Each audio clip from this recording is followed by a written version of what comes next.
Glória a Deus. Gente boa de Deus, boa noite. Que a graça e a paz de Jesus seja com todos, com aqueles que estão aqui e com você que está assistindo em casa. Não na minha casa, mas na sua casa. Eu gostaria que você abrisse a sua Bíblia no livro de Apocalipse, capítulo de número 2. Nós iremos construir um pensamento nesta noite sobre a igreja em Éfeso. Uma igreja que tem algumas coisas a nos ensinar. Enquanto você abre a sua Bíblia, no livro do Apocalipse, de capítulo de número 2, a partir do verso 1, eu quero dar alguns avisos aqui. Pastor Neri pediu para avisar que todos os dias, de segunda a sexta-feira, ele está fazendo uma live, e uma live devocional.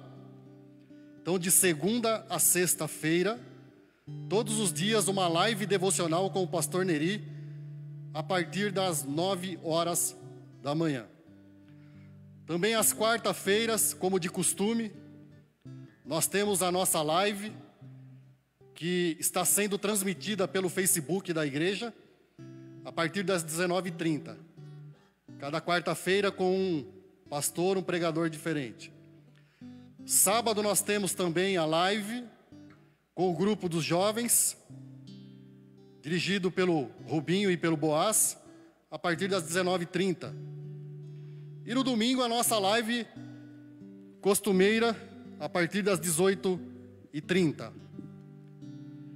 Dito isso, Apocalipse capítulo de número 2, versículo de número 1, diz assim a palavra de Deus: escreve ao anjo da igreja que está em Éfeso. Então quem estava dando esta ordem queria que fosse escrito e que ficasse evidenciado o que seria relatado. Escreve ao anjo da igreja que está em Éfeso: isto diz aquele que tem na sua destra as 7 estrelas, que anda no meio dos 7 castiçais de ouro. Eu sei as tuas obras, e o teu trabalho, e a tua paciência, e que não podes sofrer os maus, e puseste à prova os que dizem ser apóstolos, e não são, e tu os achaste mentirosos. E sofreste, e tens paciência, e trabalhaste pelo meu nome, e não te cansaste. Agora eu gostaria que você prestasse muita atenção. Eu quero chamar a tua atenção para o versículo de número 4. Porque é no versículo de número 4, aonde nós iremos construir o pensamento sobre o que nós iremos falar nesta noite. Tenho, porém, contra ti, que deixaste o teu primeiro amor. Tenho, porém, contra ti, que deixaste o teu primeiro amor. Lembra-te, pois, de onde caíste, e arrepende-te, e pratica as primeiras obras, quando não, brevemente a ti virei e tirarei do seu lugar o teu castiçal. Se não te arrependeres, tens, porém, isto, que aborrece as obras dos nicolaítas, as quais eu também aborreço. Quem tem ouvidos, ouça o que o Espírito diz às igrejas. Ao que vencer, dar-lhe-ei a comer da árvore da vida que está no meio do paraíso de Deus. Tenho, porém, contra ti, que deixaste o teu primeiro amor. Pai, nós estamos aqui nesta noite, e eu já pude sentir a presença do teu Espírito neste lugar, ainda que em poucas pessoas, Senhor. E como foi cantado, nós somos o corpo de Cristo, assim, bem ajustado. Ainda que distantes, Senhor, nós podemos sentir o calor, Senhor, a alegria, a comunhão no Espírito. Porque a comunhão no Espírito, ela não depende tão somente da presença física, mas dos laços de afeto, dos laços e dos vínculos do amor ao Evangelho e uns aos outros. Então, Pai, baseado nisso, eu quero te pedir que o Teu Espírito venha ministrar em cada coração. Que o Teu Espírito venha falar profundamente no meu coração, no coração da Tua igreja, no coração daquele que vai ouvir esta mensagem nesta noite e naqueles que posteriormente estarão assistindo também esta mensagem, Pai. E assim como Tu já falaste ao meu coração, assim como o Senhor já tratou comigo profundamente, trata com cada um de nós, Senhor. É o que eu te peço no nome de Jesus Cristo. Éfeso é citada várias vezes na Bíblia. E segundo o livro de Atos, capítulo de número 18, a partir do verso de número 24, passaram ali por aquela igreja, por aquela comunidade de crentes, alguns obreiros relevantes como Áquila, Priscila e Apolo. Então vocês percebam que aquela comunidade era uma comunidade aonde haviam passados obreiros, pregadores, ministros do Senhor de extrema relevância, que fizeram toda a diferença na obra de Deus e na vida daquela comunidade. Essa é a mesma igreja que Paulo fala no capítulo de número 20, no versículo de número 29 de Atos também, que após a sua partida, se introduziriam lobos cruéis para destruir o rebanho de Deus, para destruir a obra de Deus, para causar divisão, dissensão e heresias naquela comunidade. E Paulo deixa isso muito claro. Paulo sofreu severas repreensões, severas dificuldades naquele lugar para pregar o Evangelho. E segundo o mesmo livro de Atos, no capítulo de número 19, a partir do verso de número 34, se não me falha a memória, ele encontra uma imensa dificuldade. Porque Paulo, ele prega a mensagem de Deus, ele prega o Evangelho, ele prega o arrependimento em Cristo, mas existia naquela cidade um mecanismo religioso, uma articulação religiosa. Éfeso era a capital da idolatria na Ásia Menor. Ali na cidade de Éfeso se cultuava uma deusa chamada Diana ou Artemis, conforme algumas traduções. E aquela idolatria, aquele culto àquela deusa estava impregnado até nos poros daquela gente. E existia todo um mecanismo, toda uma construção, existia em torno daquela deusa, daquela idolatria generalizada e instalada na cidade de Éfeso, um comércio. E então Paulo, ele começa a pregar, a expor as Escrituras, a pregar o arrependimento em Cristo, e as pessoas se opõem à mensagem do Evangelho. E diz o texto que aquelas pessoas começam a clamar: grande é a Diana dos Efésios, durante 2 horas. Paulo, ele desmonta ali aquele mecanismo e ele enfrenta um indivíduo de nome Demétrio. E quem era esse Demétrio? Demétrio era um ourives que se beneficiava daquele mecanismo de idolatria. Demétrio era um indivíduo que se apropriava daquele mecanismo e vendia badulaques, vendia os seus ídolos, vendia ali alguns objetos que serviam para prestar culto à deusa Diana dos Efésios. Então Paulo, ele tem que enfrentar tudo isso. Ele enfrenta uma severa oposição, onde as pessoas clamam durante 2 horas que grande era a Diana dos Efésios. E então ele enfrenta esse Demétrio, que funda ali o primeiro sindicato dos ourives. Ali foi fundado o primeiro sindicato dos ourives. E Éfeso então recebe alguns elogios, como nós lemos no texto. Mas no versículo de número 4, Éfeso, apesar dos elogios, ela recebe uma severa repreensão. E Éfeso estava prestes a sofrer um lockdown vertical. O sarrafo ia começar a estralar nas costas de cima para baixo. E a mensagem ela é dirigida ao anjo da igreja, ao líder da igreja, que comumente é aceito como o pastor da igreja. Mas essa não é uma mensagem somente para o líder da igreja. Essa não é uma mensagem simplesmente para o personagem tido como líder ou pastor da igreja. Não, essa é uma carta direcionada para todos os crentes da comunidade que estava instalada em Éfeso. Mas Éfeso tinha algumas marcas positivas. Éfeso possuía na sua espiritualidade algumas marcas que conferiram a ela, que creditaram a ela o louvor do próprio Senhor. E uma das marcas de Éfeso é que ela era uma igreja extremamente produtiva.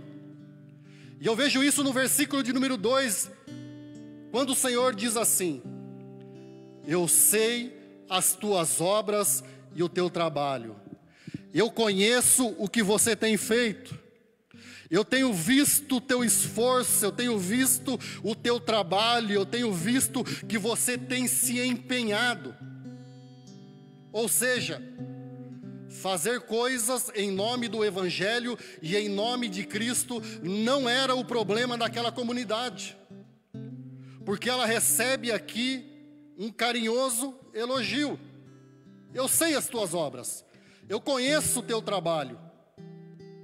O problema daquela comunidade definitivamente não era fazer as coisas em prol do Evangelho, pelo Evangelho e no nome de Cristo e pelo reino de Deus, não era esse. Provavelmente na igreja de Éfeso, todos os departamentos, agora eu quero contextualizar, provavelmente todos os departamentos na igreja de Éfeso funcionavam como um mecanismo muito bem articulado, muito bem engendrado. Provavelmente naquela igreja a escola bíblica funcionava muito bem. Provavelmente naquela igreja os pregadores eram relevantes, como já dissemos, pregavam muito bem. Os mestres, pastores, instrutores, professores eram pessoas capacitadas, eram pessoas eloquentes, eram pessoas muito bem capacitadas. Provavelmente na igreja de Éfeso os músicos, o coral era um coral muito bem produzido. Então Éfeso, aquela comunidade, era uma igreja que trabalhava pelo reino de Deus. Era uma igreja que fazia as coisas em nome de Cristo. Esse não era o problema daquela comunidade. Mas Éfeso também era uma igreja extremamente cautelosa e ortodoxa na doutrina. E eu encontro esta verdade no versículo de número 2 e no versículo de número 6, quando diz assim o verso: eu sei, eu tenho olhado, eu tenho visto, que você não pode sofrer os maus, e que você pusestes à prova aqueles que se dizem apóstolos e não o são. E eu tenho visto que você tem presenciado e você tem percebido, você tem discernido a mentira desses que se dizem apóstolos.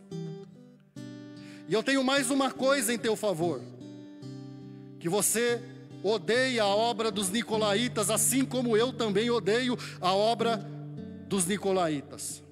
Ou seja, aquela comunidade era uma comunidade que zelava pela teologia, era uma comunidade que zelava pela doutrina, era uma comunidade que era teologicamente coerente e combatia os falsos apóstolos, a doutrina dos nicolaítas e os falsos mestres.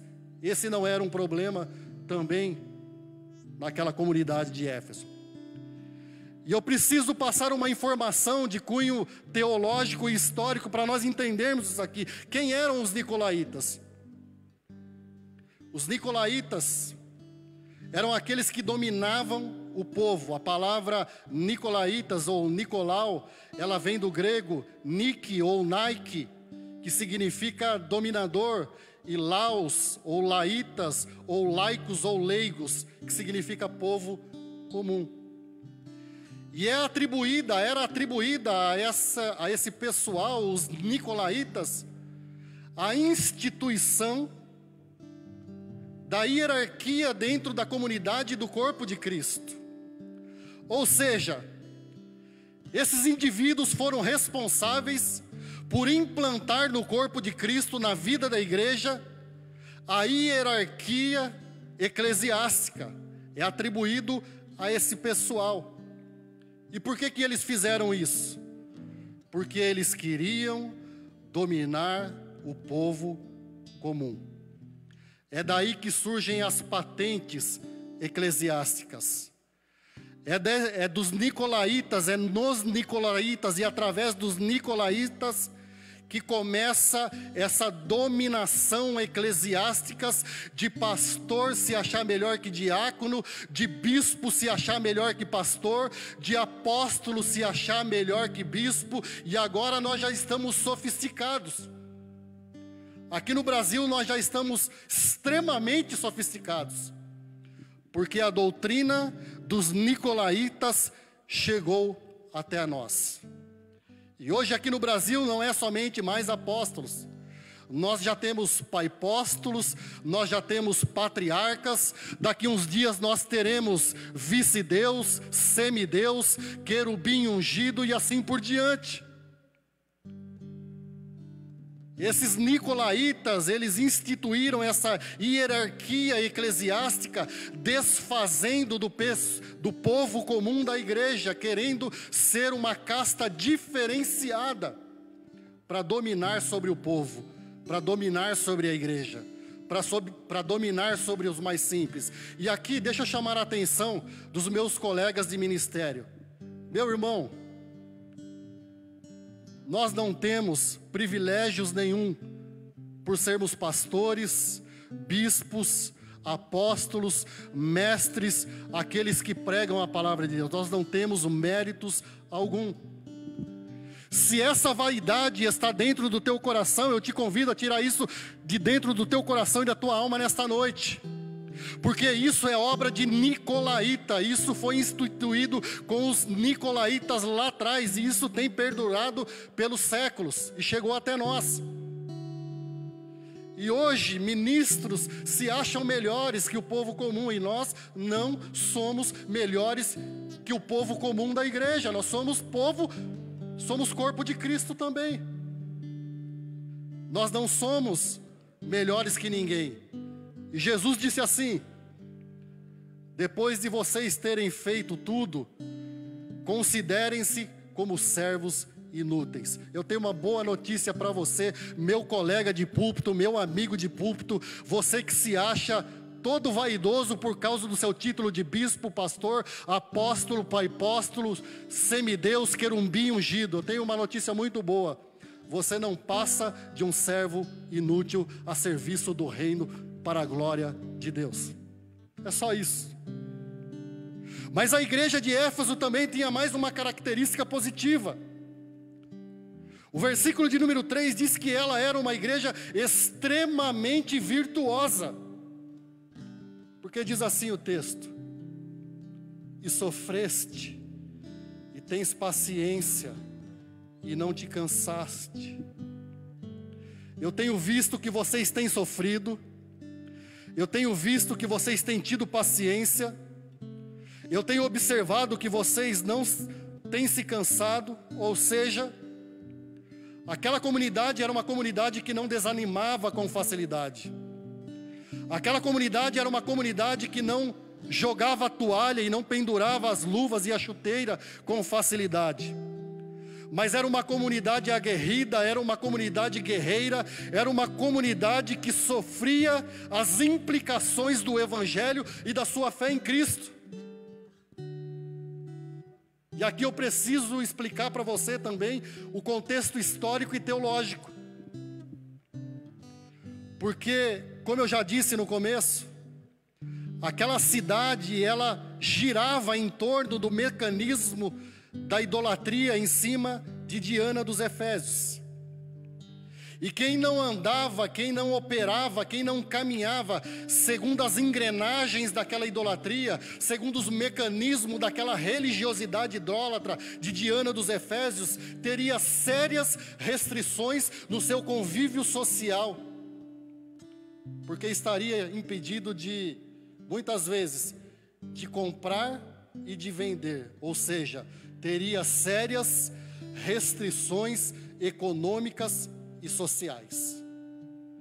Então você veja que Éfeso, aquela comunidade, era uma comunidade que enfrentava mais este problema, e ela recebe esse elogio, que ela sofria, que ela tinha paciência, que ela não se cansava e que ela não desanimava com facilidade, mas era uma comunidade perseverante. E quando eu termino isso, então eu chego no versículo de número 4 e eu vejo uma severa repreensão. Tenho, porém, contra ti que deixaste o teu primeiro amor. E eu disse assim comigo mesmo, mas como? Deus, como pode isso? Como pode uma igreja extremamente produtiva, uma igreja que otimizava os seus recursos, os seus esforços em prol do reino de Deus, uma igreja que cuidava para que a ortodoxia da doutrina fosse zelada, uma igreja que era extremamente virtuosa, que recebeu variados elogios, agora chega no versículo de número 4 e recebe essa severa repreensão. Deus, como que pode isso? Eu não estou entendendo. Deu um nó na minha cabeça. Como pode uma igreja que se destaca por tantas qualidades, por tantos créditos, receber esta repreensão? E eu fiquei meditando sobre isso. E essa é a aplicação prática do que nós queremos falar nesta noite. E eu fiquei meditando, e eu fiquei pensando, porque a marca negativa de Éfeso era a falta de paixão. A marca negativa na vida daquela comunidade que havia recebido vários elogios era a falta de paixão, ou seja, ela fazia muitas coisas, ela era produtiva, ela otimizava recursos e esforços, zelava pela doutrina, era virtuosa, mas ela não colocava a sua alma, o seu coração naquilo que fazia. E me perdoa agora, por favor, me perdoa agora se você é da ala do mimimi e da ala do milindre. Por favor, tape os seus ouvidos para aquilo que eu vou falar agora. Por favor, se você é muito sensível, tape os seus olhos agora, os seus ouvidos agora. Éfeso, apesar de ser extremamente produtiva, zelar pela doutrina e ser extremamente virtuosa, era uma igreja frígida. Ou seja, Éfeso havia perdido o tesão pela coisa, a alma pela coisa. Ela fazia muitas coisas pelo reino de Deus, mas ela não colocava a alma, ela não colocava o coração. Era um operacionalismo mecânico. E eu fiquei meditando sobre isso. Deus, às vezes nós estamos assim. Às vezes nós estamos como a igreja de Éfeso. Nós pregamos bem, nós temos uma teologia coerente, nós somos ortodoxos na doutrina, nós falamos o evangelho, não falamos heresias, nós temos muitas, inúmeras, imensas qualidades virtuosas, mas não passa de mecanismo, de operação mecânica, de fazer as coisas e desenvolver as coisas no reino de Deus de forma mecânica, mas não existe mais paixão na nossa alma, não existe mais tesão pela coisa. Perdoe novamente. Está faltando alma, está faltando paixão naquilo que se faz. E eu fiquei pensando, e eu levantei algumas probabilidades.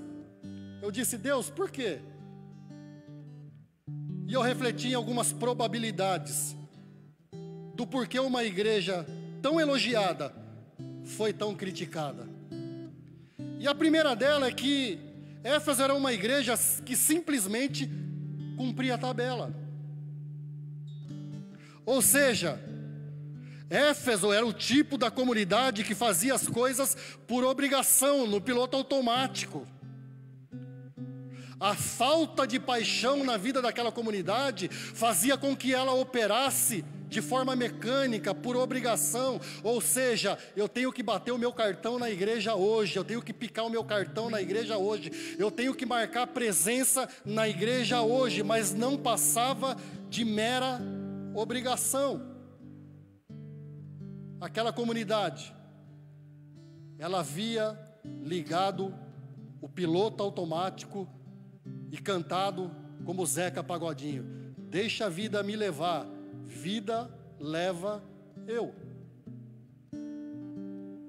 Fazia as coisas simplesmente por obrigação. Não havia alma, não havia paixão, não colocavam o coração naquilo que fazia. E contextualizando, é isso que acontece conosco muitas vezes. Nós fazemos as coisas simplesmente por obrigação. Contextualizando, Éfeso era a igreja que havia dado graças a Deus pela pandemia do Covid-19. Parece estranho. Mas contextualizando, a igreja de Éfeso lá atrás, que pode muito bem ser a igreja e a comunidade de Éfeso no nosso contexto hoje, ou seja, não simplesmente comunidades, mas indivíduos, pessoas particularizadas. Pode ser eu e pode ser você. Aquela igreja, se fosse hoje, estava dando graças a Deus pela pandemia, ou seja, graças a Deus que hoje eu não preciso gastar todo o meu domingo ensaiando no coral, ensaiando no louvor. Graças a Deus que hoje eu não preciso mais gastar todo o meu domingo preparando o meu sermão para pregar à noite. Eu não preciso me esforçar e gastar todo o meu domingo ou o meu sábado para dar aula na escola bíblica no domingo pela manhã. Graças a Deus pela pandemia, porque estava sendo um peso enorme. Ou seja, ela fazia as coisas por obrigação.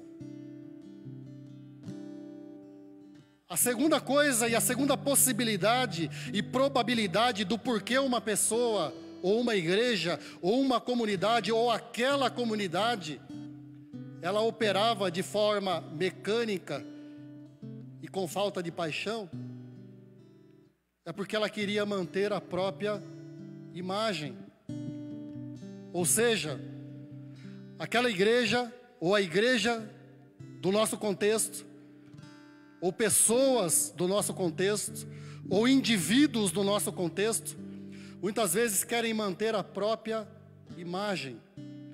Você conhece pessoas que são impenetráveis, que são impermeáveis? Você não consegue saber absolutamente nada da vida da pessoa. Ela passa uma imagem que é uma coisa maravilhosa. Pessoas que lutam, que fazem malabarismo e ginástica religiosa para manter uma imagem.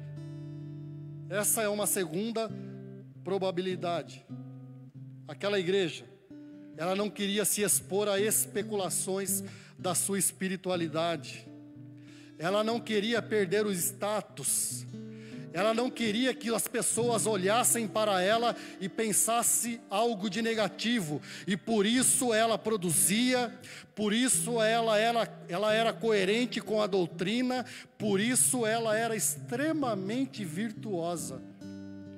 Porque para ela, ou para mim, ou para você que me assiste, ou para nós simplesmente estamos querendo manter a aparência.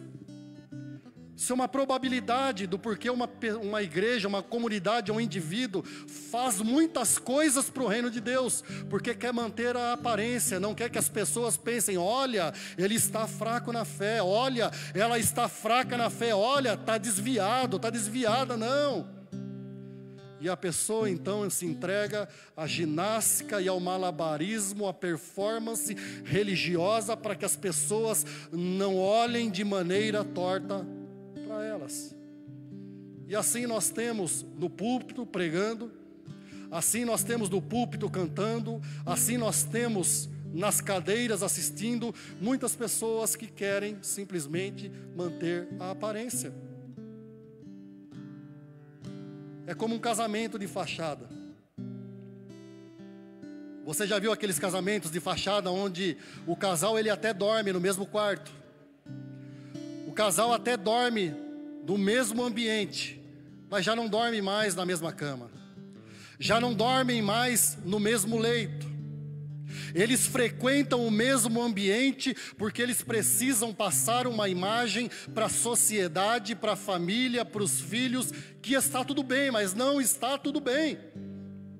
Não está tudo bem.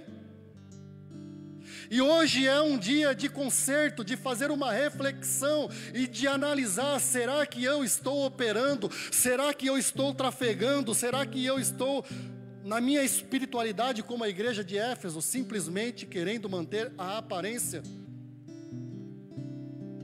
Existem muitos casamentos e relacionamentos e relações simplesmente de fachada, só para manter a aparência. Afinal de contas, o que vão pensar de mim se eu não cantar hoje, se eu não tocar hoje? Afinal de contas, o que vão pensar de mim se eu não vir pregar hoje?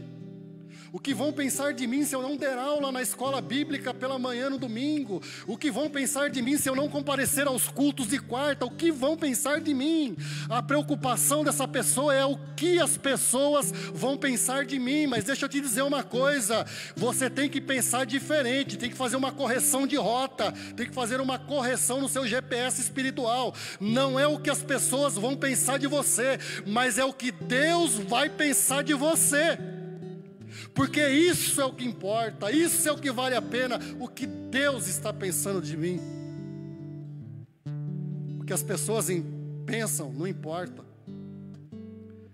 O que as pessoas estão pensando, estou nem aí.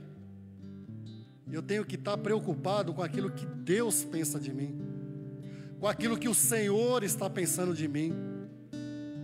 Para que eu escute naquele dia: servo bom e fiel, no pouco foste fiel, você sofreu com paciência, você foi resiliente, você foi perseverante, você insistiu, você não desistiu, mas acima de tudo você fazia as coisas com paixão, você colocava a sua alma naquilo que fazia. Então vem, servo bom e fiel, e entra para o gozo do teu Senhor, porque a eternidade te espera. É diferente. Muda o nosso conceito, muda a nossa rota, muda a nossa consciência, muda nossas convicções. É totalmente diferente. E uma terceira probabilidade do porquê muitas pessoas recebem essa repreensão, ou porque aquela igreja recebeu aquela repreensão. É porque aquela comunidade é uma comunidade que se movia por medo e não por amor. Eu vou repetir para você. Provavelmente, muito provavelmente, e esse pode ser o nosso contexto também, que aquela comunidade, ela operava, se movia, transitava, trafegava na sua espiritualidade e no reino de Deus, por medo e não por amor. Sabe por quê? Porque ela tinha receio das consequências. Ela tinha receio daquilo que poderia acontecer a ela. E isso é totalmente diferente. Como eu já disse, isso muda a rota, isso muda a consciência, isso muda a minha convicção. Porque nós não temos que fazer as coisas por medo, e sim por amor. O nosso chamado é por amor, é por graça. Nós não precisamos fazer as coisas por medo, mas nós precisamos fazer as coisas porque amamos ao Senhor, porque fomos resgatados pelo Senhor, porque fomos cheios do Espírito Santo pelo Senhor, e Ele só espera amor, Ele não espera obrigação de nós, Ele não espera medo de nós, só espera amor. Mas algumas comunidades e pessoas estão assim, se movendo na base do medo, com receio das consequências, com receio de ir para o inferno, com receio de escutar aquela palavra dos talentos. Cadê o teu talento? O que você fez com o teu talento? Servo mau, vai para as trevas exteriores agora. Deixa eu te perguntar uma coisa. Faz uma reflexão aí. Você e você mesmo. Porque Deus já tem falado no teu coração, mas agora é com você. Porque o Espírito Santo tem falado isso com você, comigo, com nós, com a gente. Mas agora é você com você. Por que você faz as coisas no reino de Deus? É por medo ou é por amor? É por convicção ou é por intranquilidade de consciência? Porque às vezes nós fazemos tudo isso. Nós somos produtivos, nós somos ortodoxos na doutrina, nós somos cheios de virtudes morais, mas nós queremos simplesmente que a nossa consciência ela seja pacificada. Então fica um culto de nós para nós, não é um culto de nós para Deus, mas é um culto de nós, para que a nossa consciência seja pacificada, somente isso. É aquela situação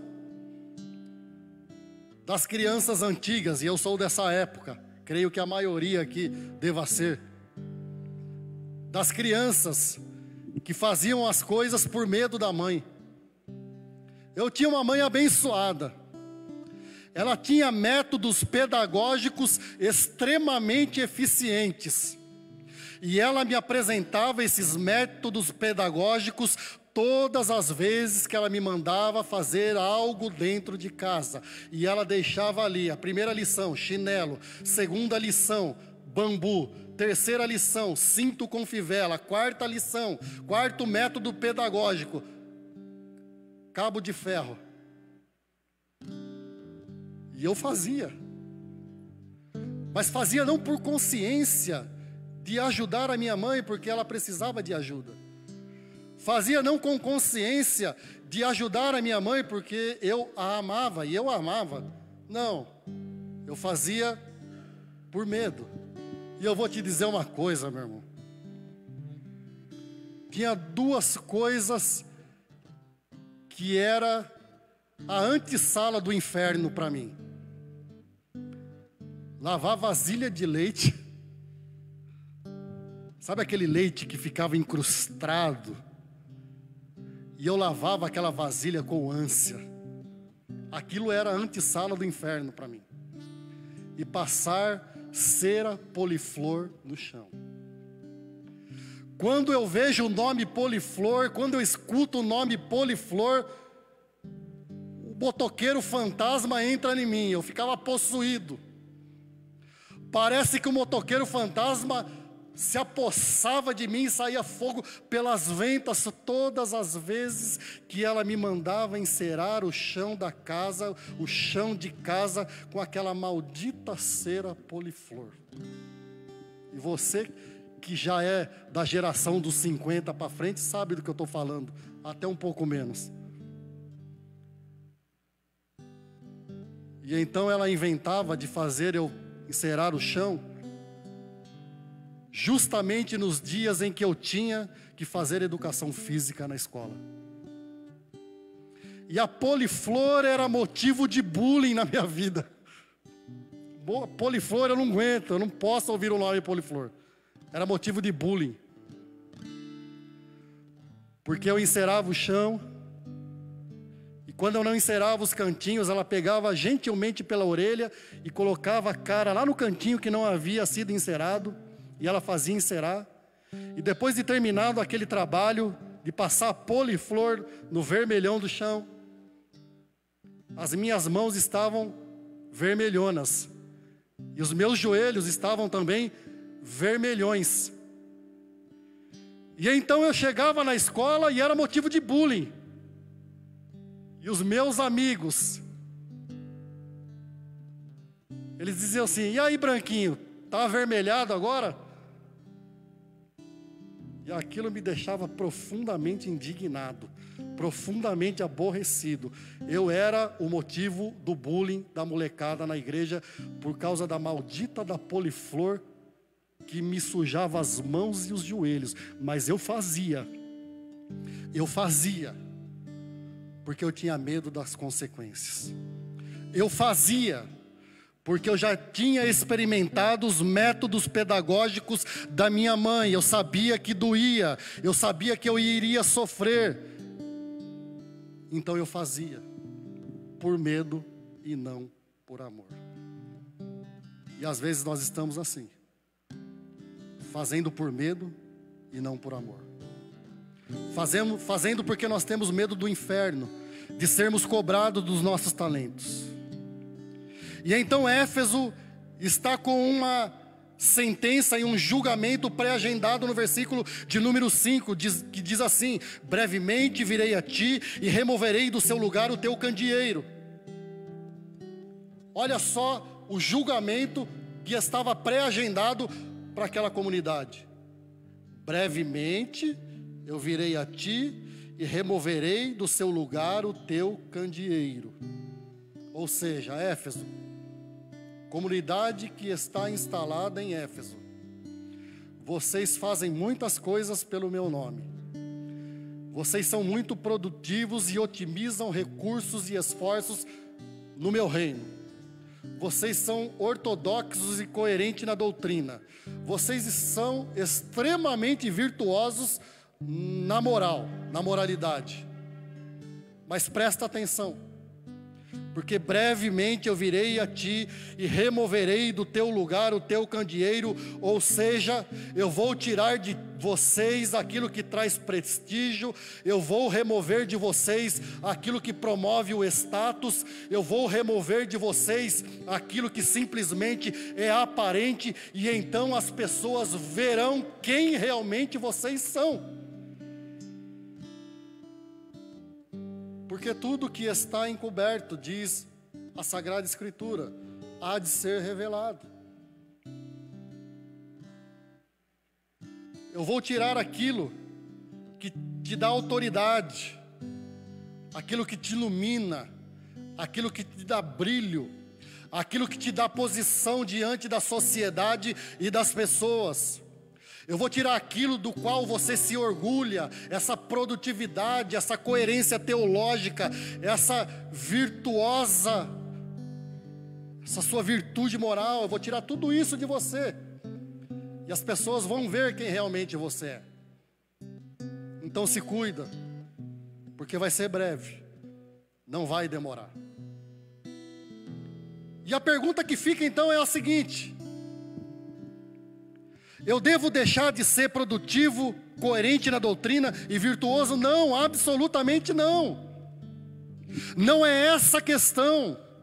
Nós temos que ser produtivos, nós temos que trabalhar no reino de Deus, nós temos que ser coerentes na doutrina, nós temos que sermos virtuosos moralmente e espiritualmente, mas nós temos que resgatar urgentemente a paixão e colocar a alma naquilo que nós estamos fazendo.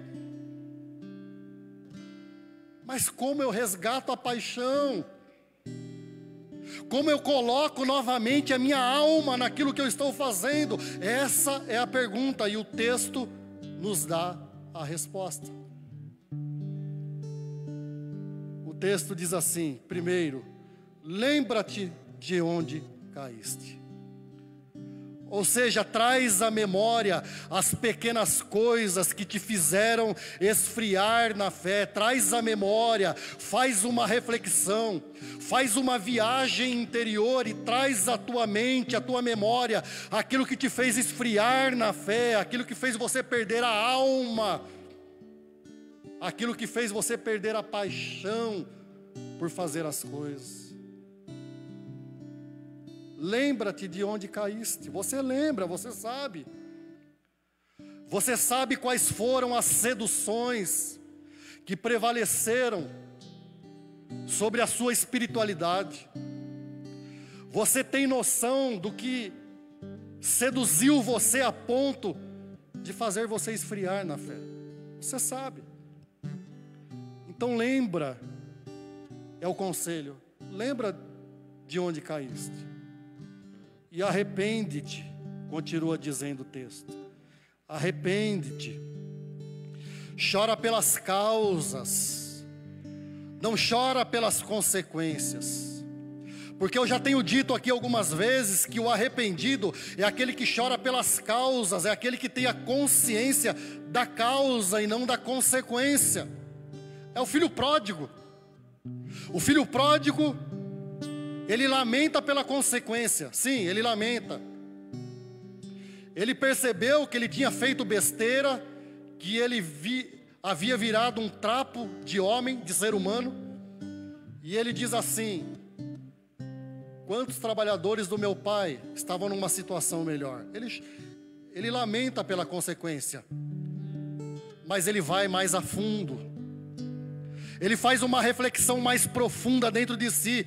Ele fala que vai chegar até o pai e dizer: pai, eu pequei contra o céu, número 1, prioridade, e pequei também contra ti, Senhor.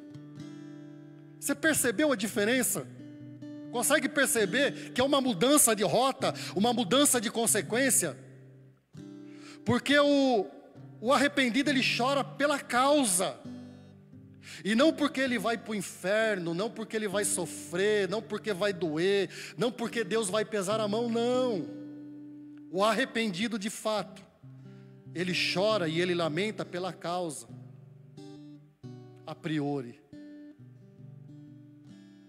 E a pessoa que tem remorso não, ela se arrepende pelas consequências. Ela diz assim: olha, eu não devia ter feito essa besteira, porque agora eu vou puxar 30 anos de cadeia. Eu não deveria ter feito essa besteira, porque agora eu destruí a minha família. Não, a consciência é outra, o negócio é outro, é mais profundo. Eu tenho que chorar porque eu pequei contra Deus e porque eu pequei contra as pessoas. E eu também pequei contra mim mesmo, porque eu sou o templo do Espírito Santo de Deus. Arrepende-te. Chora pelas consequências. Pelas causas, melhor dizendo. Chora pelas causas, não pelas consequências. E para encerrar, como eu posso me apaixonar novamente? Trazer paixão naquilo que eu faço, colocar a alma naquilo que eu faço. O texto continua dizendo: e pratica as primeiras obras. Volta a namorar com Cristo. Volta a namorar com Cristo.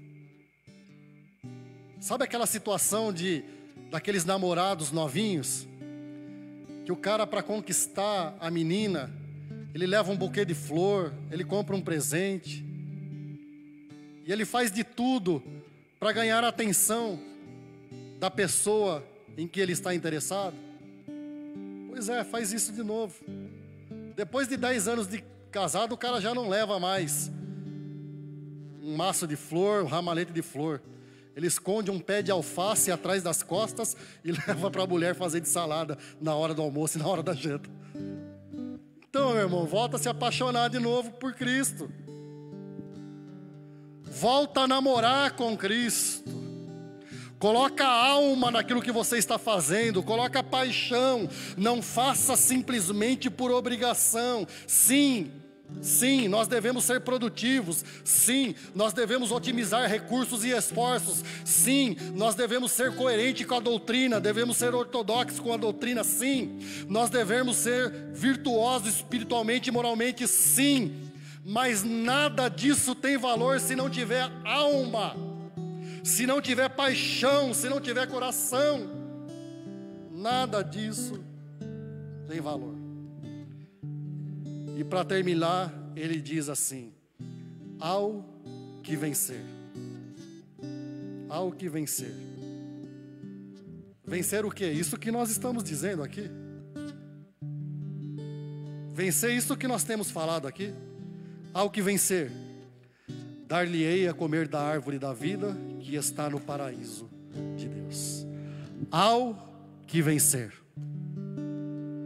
Essa é a mensagem que Deus colocou no meu coração nesta noite. Eu vou orar com você antes de fazer os avisos aqui, tá bom? Se você puder aí na sua casa, feche os seus olhos,